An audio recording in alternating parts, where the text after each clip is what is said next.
सबसे पहले आप सभी को मेरा प्रणाम। कैसे हैं आप सब?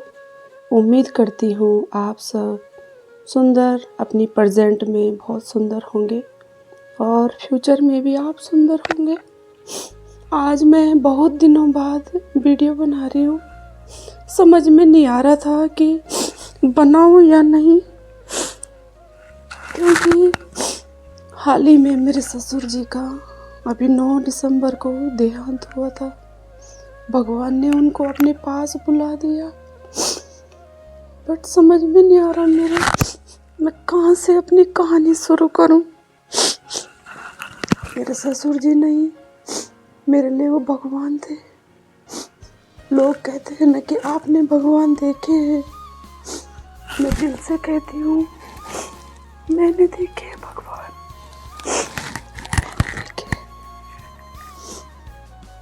मैंने बहुत कुछ अपनी लाइफ में खोया है और बहुत कुछ मैंने एक्सपीरियंस भी लिया है।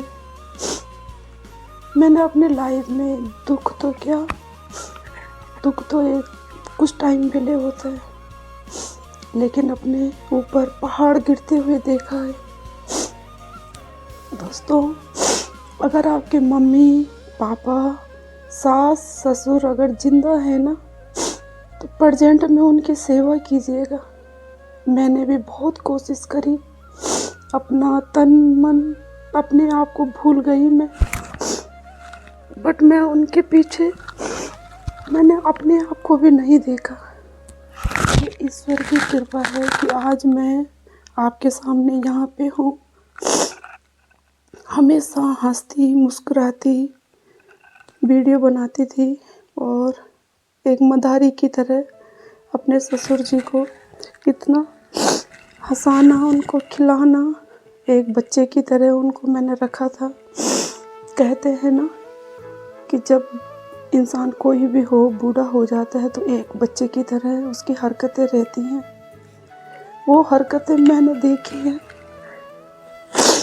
अपने सामने, उनको हंसते हुए, रोते हुए, खेलते हुए, एक हर वो चीज़ के लिए जैसे एक बच्चा अपनी माँ को पुकारता है, उसी तरीके से मैंने उनको देखा है अपनी इन आँखों से।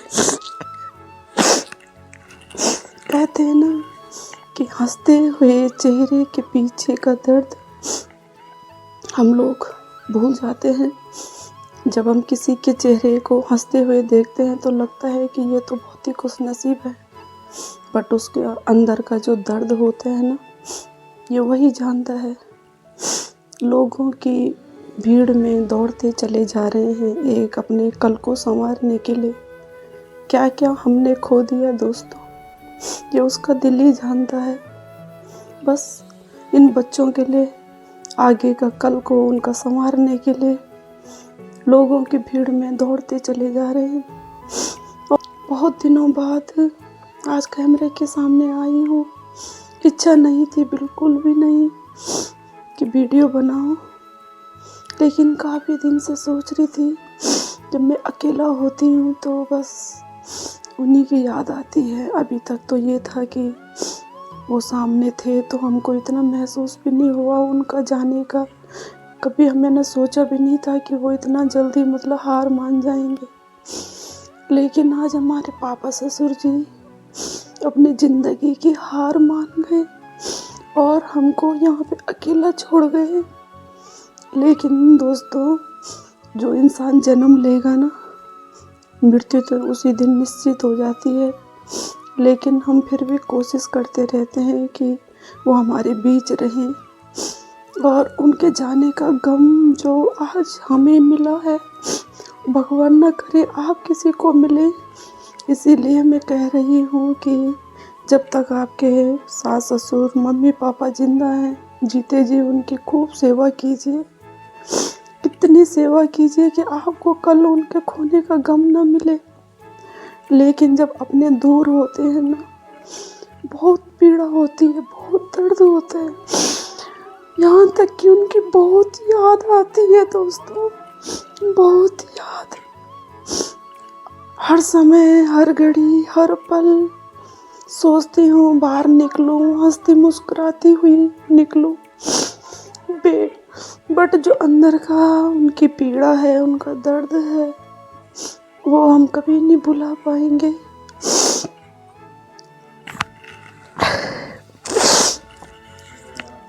दोस्तों, मेरे दोस्तों का कमेंट आया तो वीडियो नहीं बना रही आजकल, क्या बात है। किसी को तो मालूम था कि मेरे ससुर जी नहीं रहे, बट किसी को मालूम भी नहीं था। जब उन्होंने सुना तो उनको भी बहुत दुख हुआ। मेरे ससुर जी ऐसे ससुर जी थे, जिस दोस्त को मेरे एक बार देख लेना उनकी आवाज़ सुन लेते थे, पहचान लेते थे, और हर किसी के लिए अपने हाथ उनकी सेवा के लिए, उनके लिए इतने तरसते थे कि मेरे दोस्त आ जाए तो, पिंकी अपने दोस्तों के साथ अच्छे से रहो, मैं तुम्हारे लिए तब तक ये तैयार करते हूँ, चाय पानी, यहाँ तक कि पकौड़ियाँ तक मेरे ससुर जी ने बनाई थी। और उनका प्यार जो आज एक बहू को मिला है, आप सबको मिले। और उन्होंने मुझे बेटी कह के पुकारा था और कहते थे कि जब तक जीवित रहूँगा तेरे आंखों में कभी आंसू नहीं आने दूंगा। बट मेरे कुछ समझ में नहीं आ रहा है कि आज मुझे इतना रोना क्यों आ रहा है। दोस्तों, क्यों आ रहा है? वो हमें बहुत प्यार करते थे, इतना प्यार, उनके प्यार से हम डरते थे। पापा हमको इतना प्यार नहीं कीजिएगा, कहीं ऐसा ना हो आपके जाने के बाद हम रोते ही रहे, हमारे आंसू पोंछने वाले कोई ना रहे। दोस्तों, मेरे समझ में नहीं आ रहा मैं क्या बोलूं कुछ। दोस्तों, मेरे ससुर जी को 9 तारीख दिसंबर में ख़त्म हुई और उनकी जो 11 दिन के बाद जो होता है काम होता है, 13वीं बोलते हैं, वो हुई थी 19 तारीख को, 19 दिसंबर। और अभी 7 जनवरी को उनका पितृ देवता बनाना होता है हमारे गांव में। मैं 5 जनवरी को जाऊंगी गांव और अपने जो हमारे भगवान हैं, हमारे जो देवता हैं, उनको हम पितृ देवता के नाम से जानेंगे। और गांव में पूजा होती है, अगल बगल जो गांव होते हैं उनको भी सबको दिशा ध्यानियाँ इनवाइट करना होता है उनको। और फिर उसके बाद हमारे पितृ देवता बन के पंडितों को पूजा जाता है। उसके बाद मैं फिर आ जाऊंगी देहरादून, और देहरादून में ही अपना जीवन यापन करेंगे उनकी यादों को लेके। दोस्तों, उसके बाद होता है हमारा पूरा साल भर तक हम लोगों को ज़्यादा इधर उधर जाना वगैरह नहीं होता है। और मेरी तो है मांगल का जो मेरा प्रोग्राम आप लोग देखते होंगे। इच्छा तो दोस्तों मेरी बिल्कुल भी नहीं हो रही है, न कीर्तन की न मांगल की, क्योंकि अंदर से दिल ऐसा लग रहा है जैसे टूट सा चुका होगा। बट मेरे समझ में नहीं आ रहा मैं आगे करूं या नहीं करूं, मेरी इच्छा नहीं हो रही अभी फ़िलहाल बिल्कुल भी। बाकी दोस्तों, आप लोग अपना ध्यान रखिएगा और अपनों का भी ध्यान रखिएगा, अपने बच्चों का, अपने सास ससुर का, जो जिस पोजीशन में है। कोई माँ है तो अपने बच्चों का ध्यान रखो, अपने सास ससुर का, अपने माता पिताओं का। अगर कोई बेटी है तो वो अपना भी ध्यान रखें। अगर कोई भैया हैं वो अपने मम्मी पापा, अपनी बीवी का, सब अपनों का ध्यान रखिएगा। और सबसे पहले है आप लोग अपना ध्यान रखना, और मैं भी कोशिश करूँगी अपने आप को संभालने की। और वीडियो में अभी बनाने की इच्छुक नहीं हूँ, मेरी इच्छा भी नहीं है वीडियो बनाने की। बट मेरे दोस्तों का, दिल्ली से मेरी फ्रेंड वगैरह हैं, उन्होंने कहा कि आरती एक बार वीडियो में आ जा तो, और अपना ध्यान रख, अपने आप को देख, अपने बच्चों को देख। क्योंकि दिल्ली से मेरी लाइफ की जो चेंजिंग आई थी, मैं सोच रही थी मैं अपने बच्चों को पढ़ाऊँ लिखाऊँ, हर कोई माँ बाप सोचता है। बट मेरे साथ तो मतलब ऐसी उल्टी गंगा बही कि समझ में नहीं आया क्या हो गया मेरे साथ। इनका 2010 में एक्सीडेंट हुआ था और एक्सीडेंट के दौरान इनकी रीढ़ की हड्डी फ्रैक्चर हो गई थी। डॉक्टरों ने काफ़ी कोशिश के बाद जब ऑपरेशन हुआ तो कहा कि ये कभी लाइफ में चल नहीं पाएंगे, और ये चीज़ मुझे मालूम भी नहीं थी दोस्तों कि ये लाइफ में कभी चलेंगे नहीं। बट मैंने हार नहीं मानी और अभी तक भी नहीं मानी मैंने हार। मैंने कहा ये चलेंगे नहीं, कोई बात नहीं है, अपने आप को सेटिस्फाई किया। सोचा कि इनके जो पाँव हैं मैं अपने पाँव से इनको चलाऊंगी, और चलते चलते दोस्तों आज पूरे 14 साल हो गए और इनको 15वां साल लग गया सन 2010 में। उस टाइम पे मेरे बच्चे थे, बेटा मेरा सेकंड में था और बेटी थी मेरे थर्ड में। आज बच्चों ने मेरे ग्रेजुएशन भी कर लिया और बेटे ने भी बीकॉम लास्ट ईयर हो गया उसका।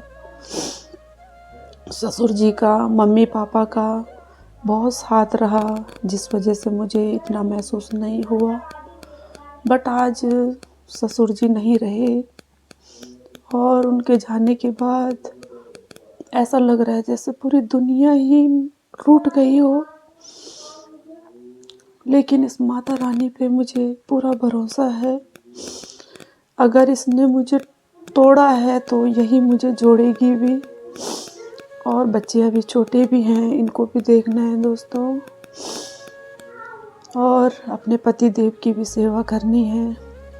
लेकिन जब मेरे ससुर जी का देहांत हुआ, 7 को मैं गाँव गई और 8 को मैं रुकी वहाँ पे, और 9 को मेरे ससुर जी इस दुनिया को छोड़ के हमेशा के लिए भगवान के पास चले गए। उस दिन हमारे पति देव जी ने एक ही बात बोली, मैं कितना बदनसीब हूँ पिंकी, मैं पापा के पास नहीं रही और तू पापा के पास अभी भी गई।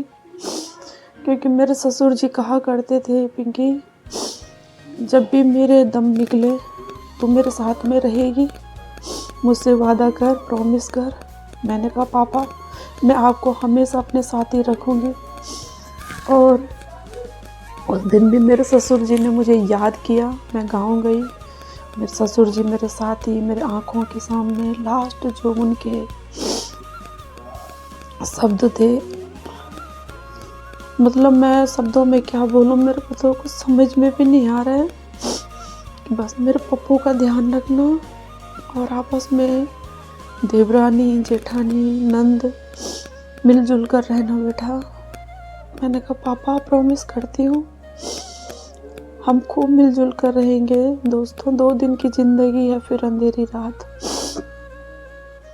लाइफ स्टाइल अगर देखा जाए तो कब हम छोटे थे कब बड़े हुए और कब हम इस उम्र में आगे पता भी नहीं चला। अपनों के साथ अपना अच्छे से प्यार से अपना व्यवहार अच्छे बना के रखो और एक दूसरे का दुख में सुख में साथ दो, यही जीवन का एक लक्ष्य है।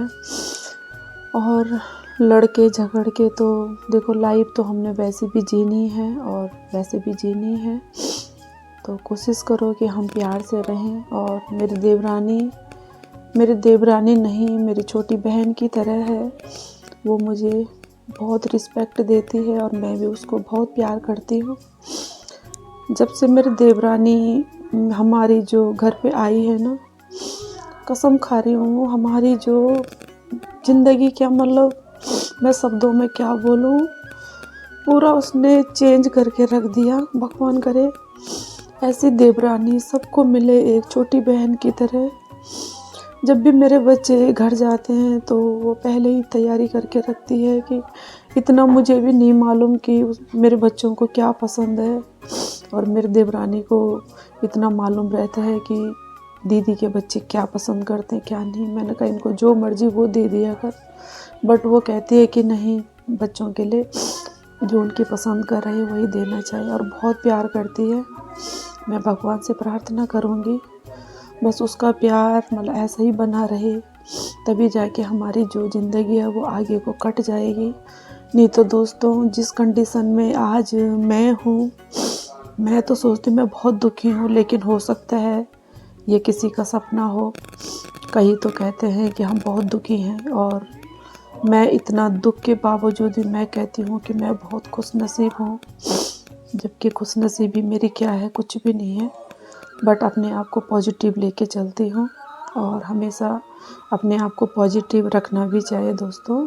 क्या महीने, क्या साल, क्या, क्योंकि बहुत लंबी मेरी जो जर्नी रही इनके एक्सीडेंट को लेके। बट उस टाइम पे मुझे समझ में नहीं आ रहा था मैं कैसे हिम्मत बांधूं। मेरे ससुर जी थे, मेरे पापा जी थे, जिन्होंने मुझे हिम्मत दिलाई और मुझे जीने का एक सहारा सा मिल गया कि हाँ। बट आज मेरे ससुर जी नहीं रहे तो अपने आप को ऐसा महसूस कर रही हूँ कि बेसहारा से हो गए हम। कि मैं कोशिश करूँगी अपने आप को संभलने की, अपने आप को संवारने की, और जो मेरे साथ जुड़े हुए हैं अपनों को संवारने की। दोस्तों अभी आज फ़िलहाल मेरे समझ में नहीं आ रहा क्या कहूँ अपनी जर्नी को लेके। बट हमारे हस्बैंड जी हैं बहुत दुखी हैं। उनका कहना है कि मैं बड़ा बेटा हूँ, कहते हैं कि छोटा बेटा माँ के लिए जो भी क्रिया जो बैठते हैं वो छोटा बेटा बैठता है, बट पापा के लिए बड़े बेटे होते हैं, वही सब कुछ करते हैं। लेकिन आज हमारी बदनसीबी समझो चाहे बदकिस्मती समझो, हमें ये सौभाग्य नहीं मिला मेरे पति देव जी को। वो अपने आप को बहुत मतलब अपने अंदर को वो डांट फटकार कर रहे हैं कि मेरी कितनी बदनसीबी है दोस्तों। क्या दोस्तों कोई ऐसे बुरे कर्म करे होंगे हमने कि आज हमको ये सब चीज़ देखने को मिल रहा है। बट दोस्तों हम कोशिश करेंगे कि हम अपने ससुर जी को देवता बना के उनकी पूजा करें। हमने जीते जी भी उनकी पूजा की है, और उनके जाने के बाद भी उनको पूजेंगे, और उनका आशीर्वाद पहले भी बहुत रहा है और आगे भी रहेगा दोस्तों। बस मैं अपनी वाणी को यहीं पे विराम देती हूँ। अपना ध्यान रखना, अपनों का ध्यान रखना। फिर मिलूँगी दूसरी वीडियो में, पता नहीं कब तक बनाऊँगी नहीं बनाऊँगी, आप कमेंट में ज़रूर कहना, और अपना ध्यान रखना। Okay, bye bye.